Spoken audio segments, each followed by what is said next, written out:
నేను ఛాలెంజ్ చేస్తూ ఉన్నా, ఖమ్మం నగరంలో 1 ఇంచు నా ఆక్రమణ ఉన్న కూల్చేయి.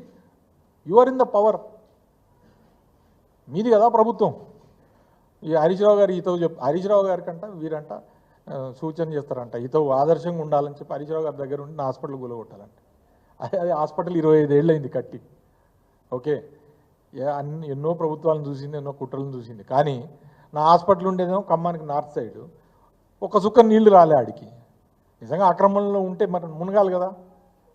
కిందకేమో దక్షిణానికి మునేరు ఉంది. ఎక్కడ ఏముందో కూడా జియోగ్రాఫికల్ కూడా ఖమ్మం నగరం గురించి తెలియని ముఖ్యమంత్రి గారు నా మీద ఆరోపణలు చేస్తాడు. మేమేమంటున్నాం, మేము ప్రజలు ఆపదలో ఉన్నప్పుడు మేము పోయి ఆదుకుంటానికి ప్రజల మధ్యలో తిరుగుతున్నాం. ప్రజలు ఆదరిస్తున్నారు. మీరు కూడా తిరిగి మీరు కూడా ఆదరణ తెచ్చుకోవాలా. తెచ్చుకోకపోగా పైకి వెళ్ళి మా మీద ఆరోపణలు చేసి ఎన్నాళ్ళు ఆరోపణలు చేస్తారు?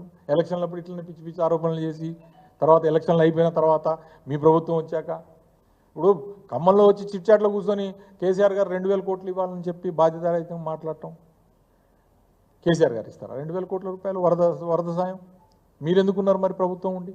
ఇప్పుడు ప్రతిసారి కేసీఆర్ గారు దీక్ష చేయాలా, హరీష్ రావు గారు దీక్ష చేయాలా, లేకపోతే మీరు ప్రాణత్యాగం చేయాలా? మరి మీరున్నది ఎందుకు? ప్రభుత్వం మీరు కదా ఉంది, మీరు కదా నడపాల్సింది. కాబట్టి ఇట్లాంటి పిచ్చి ఆరోపణలు చేసిన ఆయన ఏమంటాడు, మాజీ మంత్రి మీద ఆరోపణలు తెలుసు, నీకు తెలుసు, నీ ఇష్టం వచ్చిన ఎంక్వైరీ చేసుకో. 1 ఇంచ్ ఖమ్మంలో నీ ఇష్టం వచ్చిన యాక్షన్ తీసుకో. I'm ready for it. Challenge చేస్తున్నా. You can prove anything. ఇక పైకి వెళ్ళి ఏది మాట్లాడితే అది అబద్ధం నిజమైపోతుంది, ప్రజలు నమ్ముతారంటే నమ్మరు ప్రజలు. ఇప్పుడున్న పరిస్థితుల్లో ప్రజలకు కావాల్సిన స్వాంతన తప్పితే మీ వ్యక్తిత్వ హననం, భౌతిక దాడులు, వ్యక్తిత్వ హనన దాడులు కాదు కావాల్సింది. ప్రజలకు కావాల్సింది మీ రిలీఫ్ మెజర్ కావాలా. దాంట్లో మీరు ఫెయిల్యూర్ అయినారు. అందుకని నేను మీ ద్వారా, మీడియా ద్వారా నేను వారికి తెలియజేయదలుచుకున్నా. అసలు నిన్న ఇంకో మాట కూడా అన్నారు. రెవెన్యూ మినిస్టర్ గారు, మా ఖమ్మం జిల్లాకు సంబంధించిన వారు, రెవెన్యూ మినిస్టర్ గారు, రెవెన్యూ అండ్ రీహాబిలిటేషన్కి సంబంధించిన రెవెన్యూ మినిస్టర్ గారు, మునేరుకి అవతల కాన్స్టిట్యున్సీ అంతా కూడా పాలేరు వారిదే, మునేరు యువతల ఖమ్మం నగరం.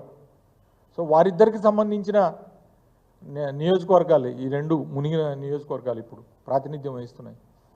సో అక్కడ ప్రజల యొక్క ఆహాకారాలని వినటానికి లేదా అక్కడ రెస్క్యూ చేయడానికి మీ శక్తి సామర్థ్యాలు సరిపోలేదు. అంత పెద్ద ప్రభుత్వ యంత్రాంగం ఉంటే ఎవరో వచ్చి జేసీబీ వేసుకొని వాళ్ళని వాళ్ళు రక్షించుకొని పోయిన తప్పితే 9 మంది మునేరు మీద ఉన్న ప్రకాష్ నగర్ బ్రిడ్జ్ మీద వాళ్ళు రిస్క్ చేసుకొని వాళ్ళ ప్రాణాలు వాళ్ళు కాపాడుకున్నారు తప్పితే ప్రభుత్వం కాపాడలేకపోయింది 24 గంటలైనా కూడా. అందుకని ముందు ఆ కార్యక్రమం చేయాలా, అది చూడమనండి. మీ రెవెన్యూ మినిస్టర్ గారికి రెవెన్యూ అండ్ రీహాబిలిటేషన్ కానీ, లేకపోతే యువతలు ఇది కానీ మా మీద దాడులు చేసో లేకపోతే మా మీద ఆరోపణలు చేస్తే కాదు.